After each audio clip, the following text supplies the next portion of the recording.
딱 한 절 말씀이니까요. 같이 읽어보도록 할까요? 같이 읽겠습니다. 시작. 너희는 이 세대를 본받지 말고 오직 마음을 새롭게 함으로 변화를 받아 하나님의 선하시고 기뻐하시고 온전하신 뜻이 무엇인지 분별하도록 하라. 한 번만 더 읽을까요? 다시요. 시작. 너희는 이 세대를 본받지 말고 오직 마음을 새롭게 함으로 변화를 받아 하나님의 선하시고 기뻐하시고 온전하신 뜻이 무엇인지 분별하도록 하라. 아멘. 우리가 저번 주에 함께 나눴던 12장 1절 말씀은 그리스도인의 삶의 본질에 대한 부분을 함께 나눴지요. 그리스도인의 삶이라고 하는 것은 하나님께서 기뻐하시는 거룩한 산제물로 드리는 것이지요. 이것이 우리가 드릴 무슨 예배요? 영적 예배입니다. 영적 예배는 무슨 예배입니까? 온전한 헌신을 의미한다 말씀을 드렸지요. 더 나아가서 예배는 하나님께 봉사하는 것이다 라고 말씀을 드렸습니다. 저는 어떻게 봉사하고 있습니까? 말씀으로 봉사하고 있지요. 찬양팀은요, 가진 은사를 가지고 또 목소리로 봉사하고 있지요. 우리 반주팀은요, 주신 달란트를 가지고 은사를 가지고 그렇게 봉사를 하고 있습니다. 코로나 있기 전에는 봉사하는 데가 되게 많았습니다. 우리 재정부는 이 세무로 또 여러 가지 지출이나 이런 걸로 또 봉사를 하고 계시지요. 근데 이 코로나 이후에는 봉사하는 게 많이 줄어들었죠. 어쩔 수 없이 그렇게 됐습니다. 이게 한 1, 2년 지나다 보니까 봉사가 우리 언제 했던가요? 했던 정도로 정말 옛날 얘기처럼 느껴지는데 이게 좀 안타깝습니다. 우리가 예배 가운데 함께 동참하는 것이, 우리가 각각 예배를 섬기고 교회를 섬기고 봉사하는 것 가운데 그 모든 것이 바로 예배입니다. 그 섬김과 봉사를 통해서 예배가 이루어지는 거고, 그렇게 예배를 주님께 올려드릴 수 있는 거지요. 이렇게 얘기할 수 있겠지요. 삶이 예배입니다. 예배가 삶이고요, 봉사가 예배입니다. 헌신이 바로 예배라는 거지요. 바로 이것이 그리스도인의 삶입니다. 그렇다면 여러분들이 있는 곳이 예배 처소가 되겠지요. 여러분들 지금 어디 계세요? 금방 교회에 계시니까 이 교회가 예배 처소가 되는 거지요. 그러면 지금 끝나면 또 어디로 가십니까? 집으로 돌아가시지요. 그럼 집이 뭐가 돼요? 집이 예배 처소가 되는 겁니다. 그리고 내일 또 출근을 하시면 직장으로 가시겠지요. 그럼 거기가 뭐가 돼요? 예배 처소가 됩니다. 그러니까 뭐가 중요한 거예요? 우리가 중요해요. 우리가 어디 있든 우리가 있는 곳이 뭐가 되는 겁니까? 예배 처소가 되는 거지요. 여러분들 주일날 와서 1시간 내지 1시간 반 드리는 예배, 이것이 예배의 전부다라고 보시면 안 됩니다. 우리의 삶 전체가 주님께 드리는 예배가 되어야 되는 거지요. 그래서 1절 말씀 참 중요했습니다. 그러면 형제들아, 내가 하나님의 모든 자비하심으로 너희를 권하노니 너희 몸을 하나님이 기뻐하시는 거룩한 산제물로 드리라. 이는 너희가 드릴 영적 예배이니라. 근데 제물은 희생입니다. 근데 희생 없는 제사는 없지요. 제물은 곧 죽음을 의미합니다. 제사에는 제물이 필요하지요. 그래서 예수님이 이 땅에 오셨습니다. 어린 양으로, 희생양으로 이 땅에 오셨지요. 십자가를 지심으로 우리의 모든 죄를 용서해 주셨고 구원을 허락해 주셨습니다. 그와 마찬가지로 이 사회에도 희생의 제물이 필요해요. 그런데 없기 때문에 문제가 되는 거지요. 어디에 필요할까요? 경제계에도요, 정치계에도요, 교육계에도요, 문화계에도 모든 분야마다 이 희생의 제물이 필요합니다. 제물은 자기가 잘못해서 제물이 되는 게 아니죠. 희생되는 게 아니죠. 다른 사람이 잘못한 것을 대신하는 겁니다. 이처럼 그리스도인이 제물이 되어야 합니다. 이것이 그리스도의 삶이에요. 여러분, 오늘날 교회가 몇만 교회라고 합니까? 지금 코로나 시대에 많이 문을 닫았다 하더라도 한 5만 교회라고 해요. 교회가 얼마나 많습니까? 그러면 그 교회에 나오는 성도들의 숫자를 보면 예수 믿는 사람 참 많지요. 그런데 왜 세상이 안 변할까요?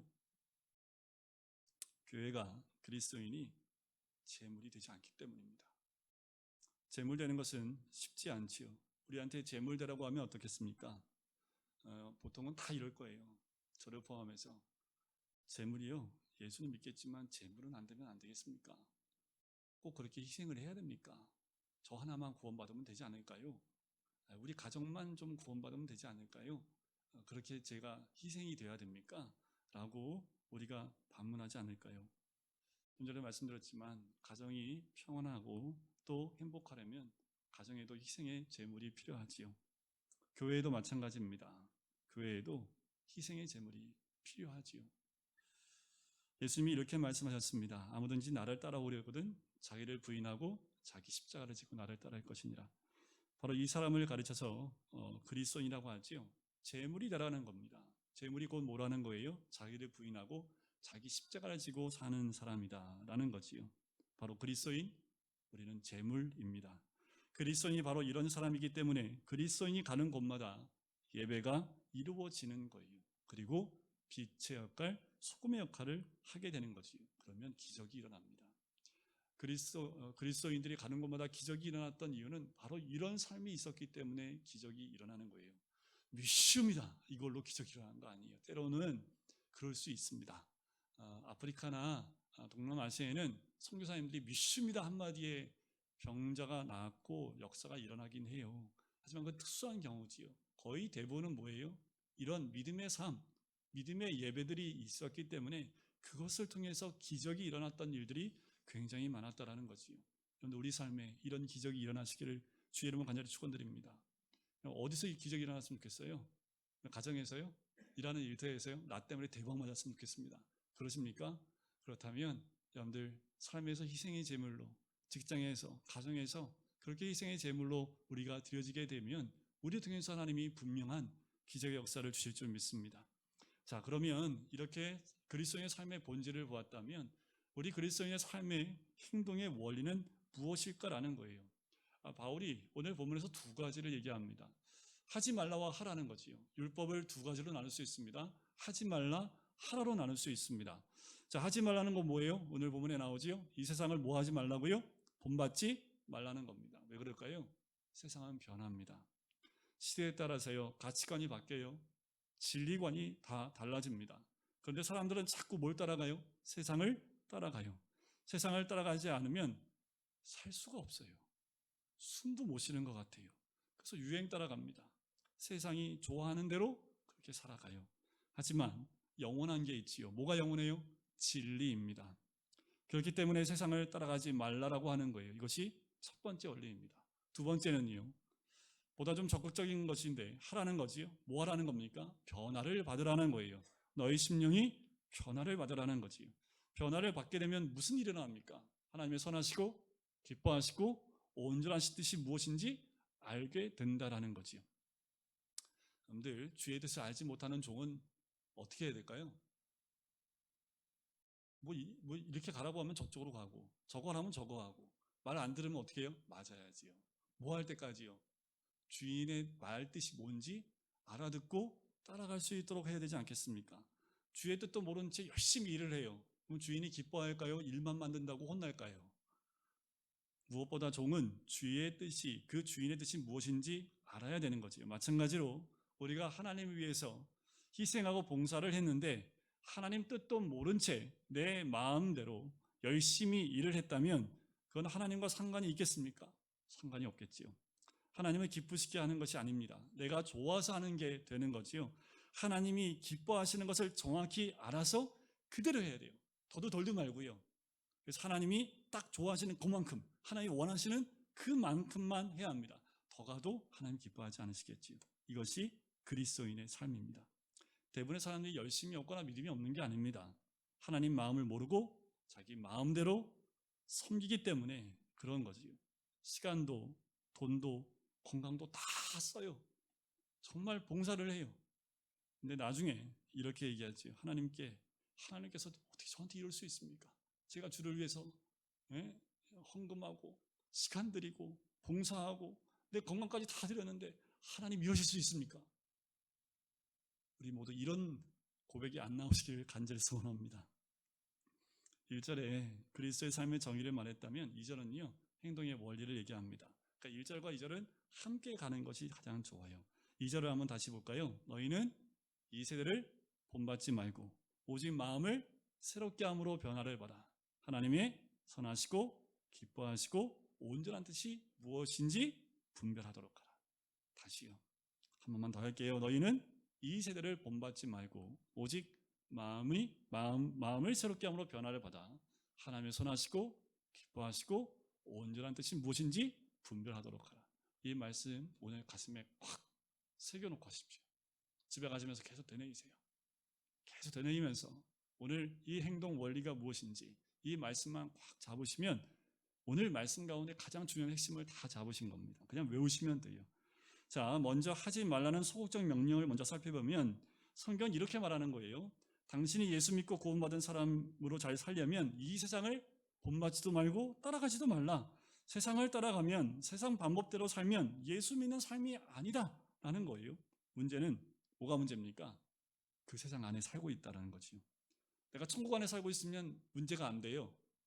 어려움도 없겠지요. 그런데 우리의 현 주소는 어디예요? 우리 주소는 세상 한복판에 있기 때문에 늘 누굴 만나요? 세상 사람들을 만납니다. 누구와 살고 있어요? 그 사람들과 살고 있어요. 그들과 함께 호흡하며 지내고 있다라는 거지요. 그들은 우리와 생각하는 것과 사는 방법이 달라요. 가치관이 달라요. 소속이 다릅니다. 그들은 하나님을 인정하지 않습니다.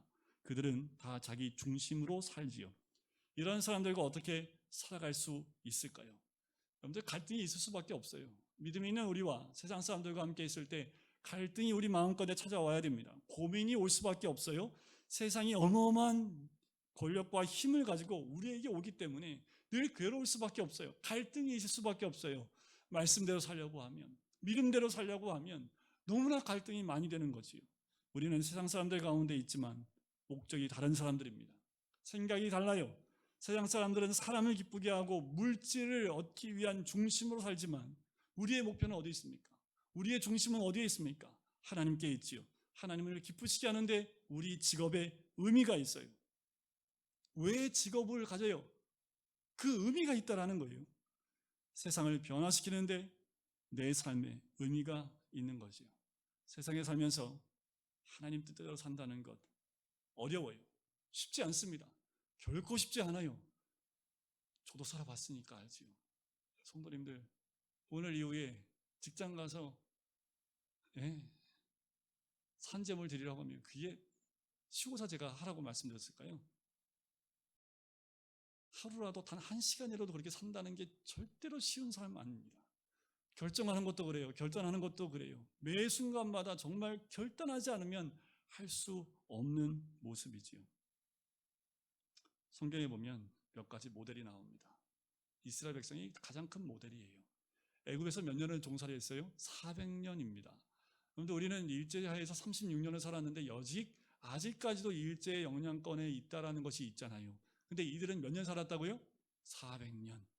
그러니까 가만히 보니까 이제는 이스라엘이 없고요, 애굽밖에 안 남는 거예요. 그러니까 하나님이 어떻게 해요?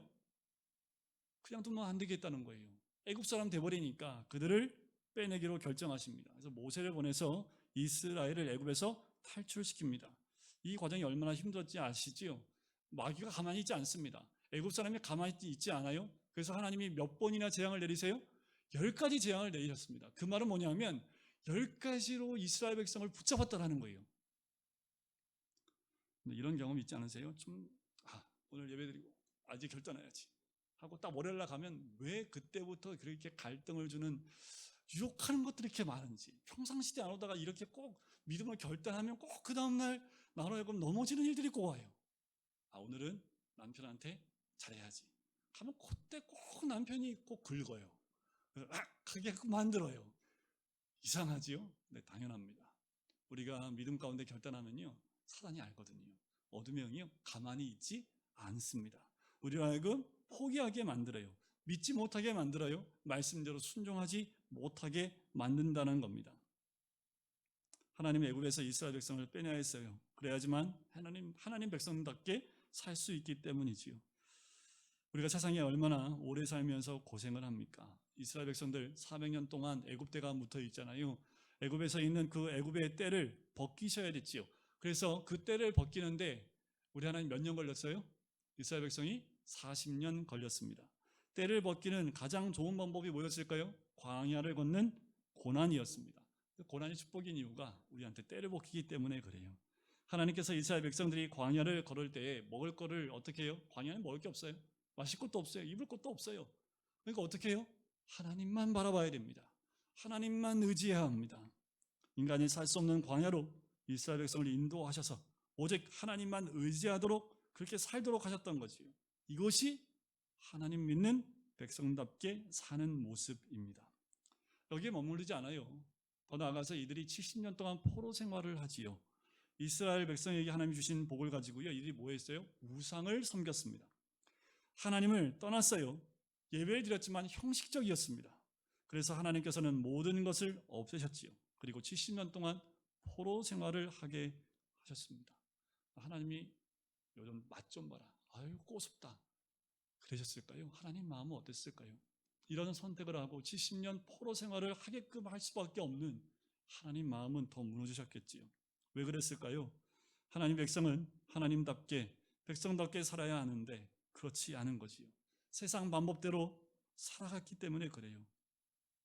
그런데 유대인을 통해서 우리가 한 가지 배울 것은 있습니다. 뭐냐면 이스라엘 백성이 땅이 없었죠. 나라가 없었어요. 그렇게 1000년 넘도록 2000년 가까이 나라를 잃어버린 민족으로 전 세계에 흩어져 살았습니다. 그런데 놀라운 건 뭐냐면요, 이들이 다시 모였는데 전혀 이질감이 없다라는 거예요. 어떻게 이럴 수 있습니까? 각각 나라에 살았으면 그 각각 나라의 문화를 가지고 살았을 텐데 그 각각 나라에서 살았던 그 삶의 모습을 가지고 모였음에도 불구하고 이들이 전혀 부딪힘이 없어요. 문화의 차이가 없어요. 언어의 차이가 없어요. 왜냐하면 이 유대인들은요, 가정에서 철저하게 그들의 언어를 가르쳤습니다. 영어를 가르친 게 아니라 그들의 언어를 가르쳤고요. 하나님 율법을 암송을 시켰습니다. 모세 오경 그것을 철저히 암송시켰어요. 못 외우면 때려서라도 철저하게 암송을 했습니다. 예배예요. 이들은 철저하게 안식일을 지켰습니다. 아버지만 어머니만 지켰을까요? 아니요. 꼬맹이까지 싹 다 안식일을 안 지키면 매를 때려서라도 그 예배를 지키도록 그 날을 지킬 수 있도록 철저하게 훈련했는데 그게 몇 년을 갔어요? 1000년이 넘도록 2000년 가까이 흐름에도 불구하고 그 전통을 깨지 않았습니다. 그리고 모였더니요, 다 똑같아요. 안식일을 똑같이 했고요. 이들의 언어가 서로 소통을 하고요. 이들이 모두 율법을 가슴에 안고 살았던 이들이 모였으니까 전혀 문제가 없었던 거지요.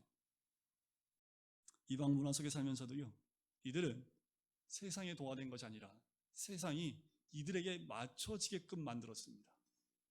비행기를 타면요, 유대인들을 위해서 음식이 준비되어 있다고 그래요. 유대인들이 탄다고 하면 여러분, 세상이 이스라엘을 변화시키지 못했습니다. 이스라엘이 세상을 바꿨지요. 마찬가지입니다. 그리스도인이 세상을 따라가서는 안 되지요. 세상이 우리를 변화시키는 것이 아니라 우리가 세상을 변화시켜야 합니다. 그런데 우리가 세상에 적응하고 살았습니다. 그래서 세상이 우리를 좌지우지해요. 주일날 뭐 하면 우리가 너무도 쉽게 세상을 따라갔기 때문에 세상에서 주일날 많은 것들을 합니다. 우리가 목숨 걸고 그것을 포기하더라도 하지 않고 끝까지 우리의 특이한 믿음과 태도와 생활을 포기하지 않았다면 어쩌면 이 땅 가운데에도 그리스도인을 맞추기 위해서 세상 문화가 바뀌지 않았을 거예요. 그런데 우리가 너무 쉽게 포기했다라는 거죠. 세상에 너무 적응해 살면서 그리스도인이 세상화 되어졌다라는 겁니다.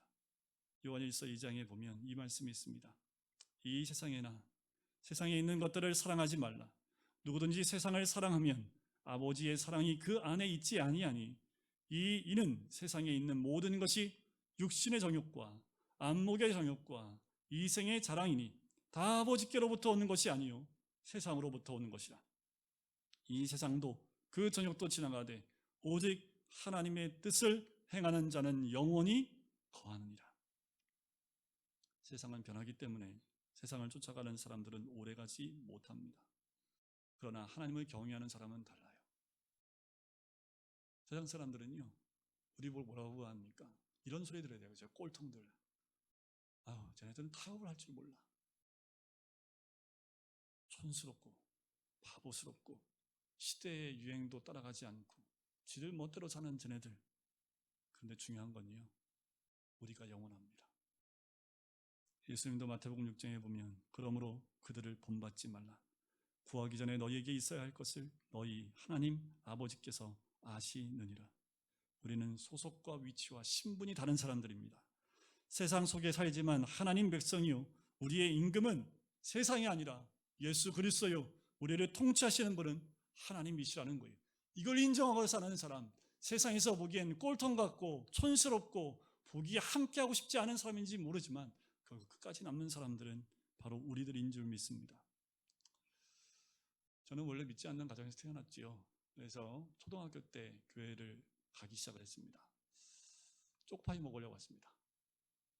그땐 초코파이 하나 먹는 게 쉽지 않았기 때문에 우리 초코파이보다 그 전세는 뭘 먹으러 갔을까요? 교회에서 가면 뭐 초코파이 주고 먹을 거 많이 줬잖아요. 우리 어머니가 교회 가는 거를 일단 막지 않은 것도 이유 중에 하나가 또 있는데 뭐냐면 갔다 오면 공책 하나씩 받아오고 연필을 받아오는데 이게 삶의 보탬이 되거든요. 갈 때마다. 그런데 요새 애들은 교회를 돌아다닌대요. 근데 저는 그래도 교회는 안 돌아다녔습니다. 교회 가서 열심히 참여하고 열심히 시키는 거 하니까 자꾸 선물로 막 연필 줘요, 공책 줘요, 막 그래요. 그리고 중학교 올라갔더니 사춘기인데 남녀공학도 아닌데 교회 가면 이성을 만날 수 있어요. 얼마나 재밌어요. 그래서 교회 가는 게 너무 재밌어요. 그래서 교회 가서 그렇게 살다 보니까 예배가 점점 내 삶의 중앙에 있기 시작을 했고요. 찬양하는 것이 기쁘기 시작을 했고요. 예배 드리는 것이 어느 순간에 내 삶에 들어오기 시작을 했습니다. 예수님을 만나고 나음부터는 이것이 기쁘기 시작을 했어요. 그래서 주중 예배, 수요 예배, 금요 기도회 올라이 뜨지 않았습니까? 그때는 밤새도록 그렇게 기도하고 새벽 예배까지 하고 오는 그 삶, 또 주일 아침 8시에 나가서 밤 10시까지 있다가 들어오는 게 너무도 기쁘고 즐거웠어요. 몸은 어떤지 몰라도 그때는 그게 너무 기뻤어요. 너무 즐거웠어요. 삶이 내 삶의 중앙에 들어오고 그것이 나의 삶 가운데 젖어들기 시작을 했습니다. 그러면서 신앙생활하면서 큐티하기 시작을 했고요. 이제는 더 나아가서 이제 새벽 예배까지 하게 됐지요. 뭐 당연한 거 아닙니까? 목사인데 새벽 예배 당연한 거 아니에요. 그러니까 내 삶의 모든 루틴은 뭐예요? 예배가 삶의 중심이 됐습니다. 수요일날 금요일날은 아무것도 안 해요. 그래서 항상 누군가 이렇게 뭐 정보만 오러 간다 하면 딴 나오지 말고 수요일 금요일 오세요. 그땐 전화 안 하고 와도 돼요. 항상 교회 있으니까. 그렇게 할 정도로 그렇게 하지요. 그런데 여러분들 우리 자녀는 어떻습니까? 우리 애들은요 선택권이 없어요. 집이 여기인데 뭐 어떻게 해요? 예배 시간에 안 내려오면 제가 쫓아 올라가서 내려오라고 하지요. 큐티 했는지 안 했는지 엄마가 아침 저녁으로 또 이렇게 물어보지요. 안 했으면 지금이라도 하라고 자꾸 다그치지요. 예배 참석 안 하면 아빠한테 왜 참석 안 하는지 승낙을 얻고 참석을 안 해야 되지. 주일날은 절대로 다른 거 무조건 뒷전이고 무조건 예배 참석. 얼마나 힘들까요? 이런 아빠 만난 게 얼마나 힘들까요? 얼마나 힘들겠어요. 조금 벗어나고 싶은데 벗어나지도 못해요. 언제 벗어날 수 있을까요? 제가 죽을 때 벗어날 수 있습니다. 그런데 우리 아이들은, 우리 가정의 자녀들은 그게 복인지 모르지요. 그런데 여러분들 말씀드리지만 세상은 많이 바뀌었다고 하고 여러분들 많은 바뀐 모습으로 이 코로나 시대에 오고 있지요. 하지만 문화를 바꿀 수는 없습니다. 코로나가 와서 이제 조금 세련된 예배가 인터넷 예배라고 말할 수 있습니다. 지금은 같이 들어도 괜찮아요. 코로나 때문에 여러 가지 제약이 있으니까. 근데 더 무서운 건 코로나가 지나고 난 다음엔 온라인 예배가 좀 앞선 예배인 것처럼, 더 선진화된 예배인 것처럼, 더 신학적으로 발달된 예배인 것처럼 그렇게 비춰질 수 있습니다. 저는 그거 원치 않습니다. 저는 온라인보다는 오프라인이 낫다고 생각해요. 저는 온라인으로 성도님들 보는 것보다 제 얼굴을 오프라인으로 보길 원하시면 좋겠어요. 좀 촌스러워도 괜찮습니다. 이런 게 나올 수도 있어요. 앞으로 홀로그램으로 여러분들이 홀로그램 여기 앉아 있는 거예요. 집에서 예배 드리는데 홀로그램 그거 머지 않았습니다. 영화에서만 보는 일이 에이 목사님 여러분들 자리에다가 뭐 하나 딱 갖다 놓으면 여러분들의 모습이 집에 있는 그 모습 그대로 여기 나올 수 있어요. 그게 더 앞선 예배일까요? 전 촌스러워도 좀 고집스러워도 나와서 예배드리는 거. 코로나가 지나고 이제는 위드 코로나와 함께 간다는 얘기가 있는데 뭐 좋아요. 뭐 상관없어요. 뭐 코로나와 함께 예배드리면 되잖아요. 그런데 그것을 우리가 지켜나가야 되는 거죠. 우리 아이들이요. 제가 처음 교회 왔을 때 제가 놀랐던 거 있죠. 기억하세요? 벌써 5년 지났으니 모든 예배 가운데 우리 애들부터 다 오후 예배까지 참석하는 거 보고 야, 제가 어렸을 때하고 너무 비슷한 거예요. 그래서 야, 그러면서 제가 말씀드렸죠. 이런 모습으로 대학교 졸업할 때까지 있으면 이 아이들 하나님 다 쓰십니다 그랬죠. 그랬더니 부모가 잘 안 나와. 그러면 안 되겠죠. 부모님은 끝까지 그 문화를 유지하면서 우리 아이들을 멱살을 붙잡고 거기에 무조건 앉혀놓는 거지. 언제까지요? 그게 습관이 되도록. 아무도 안 봐도 왜 몸이 그냥 눈을 감았는데도 교회 가갖고 앉아있는 그런 습관적인 된 모습이 될 때까지. 정말 다시 말씀드리지만요. 우리 애들을 딴 데 못 가고 제가 잡아두는 이유는 제 신앙이 대학교 졸업할 때까지 이 아이들이 이렇게만 지키면 딴 데 못 가고 하나님이 분명히 쓰신다는 믿음이 있기 때문에 그래요. 더 나가서 그러지 아니하실지라도 상관없습니다. 우리 가정의 예배 문화가 뒤로 갈수록 우리 손주에 가도 변함이 없도록 전 오래 살아야 됩니다. 증손자까지 봐가지고 그 문화를 확인해야 되기 때문에 우리 애들이 숨을 못 쉬겠죠. 하지만 그 문화는 우리 가정부터 또 우리 교회부터 이어나가야 되는 거 아닙니까? 너무 지나치면 율법주의가 될 수 있어요. 율법주의는 오히려 예수님을 잃어버릴 수 있습니다. 그럼에도 지금은 뭐가 중요해요? 이 문화를 만드는 것이 중요하기 때문에 기독교 문화를 만들어 가야 될 줄 믿습니다. 두 번째로 적극적으로 하는 말씀이 있지요. 오직 마음을 새롭게 함으로 변화를 받으라는 겁니다. 변화를 받는다는 게 뭐예요? 거듭나는 겁니다. 새로운 피조물이 되었다라는 겁니다. 여러분, 우리는 새롭게 변화를 받아야 합니다. 물이 포도주로 변화되었듯이 본질상 진노의 자식이었지요. 저주의 자식이었고 어둠의 자식이었던 우리들이 하나님의 은혜로 거듭나야 하는 겁니다. 변화 없이는 새 출발이 없어요.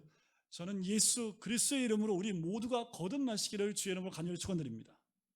혹시 갈등되세요?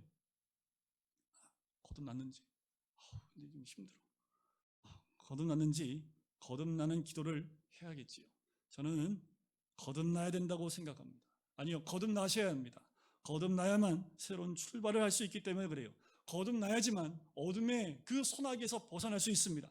사단의 소나기에서 벗어날 수 있어요. 그래야지 주님 안에서 잘 살 수 있습니다. 여러분들 이때 작정 기도하시는 거예요. 다른 거 작정 기도할 필요 없어요. 백일 기도 다 필요 없습니다. 뭐 위해서 하시면 돼요? 구원을 위해서는 백일 기도 하셔야 됩니다. 목숨 걸고 기도하셔야 돼요. 새벽 40일 작정 새벽 기도요. 이거 갖고 하는 거예요. 구원의 확신이 없어요. 40일 작정 기도 한번 해보세요. 구원의 확신이 안 생기나. 하나님 만나고 싶으세요? 하나님 만나고 싶은 곳으로 100일 작정 기도 한번 해보세요. 하나님 100% 만납니다. 근데 뭘 다른 걸 가지고 하시는 거 아니에요. 진정한 여러분들 특별 기도는요, 하나님 만나고 싶은 것에 특별 기도를 하면 하나님 만나 주신다니까요.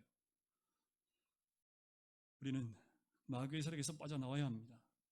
하나님 만나며 빠져나와요. 빛의 자녀가 되셔야 합니다. 빛의 자녀로 살아야 합니다.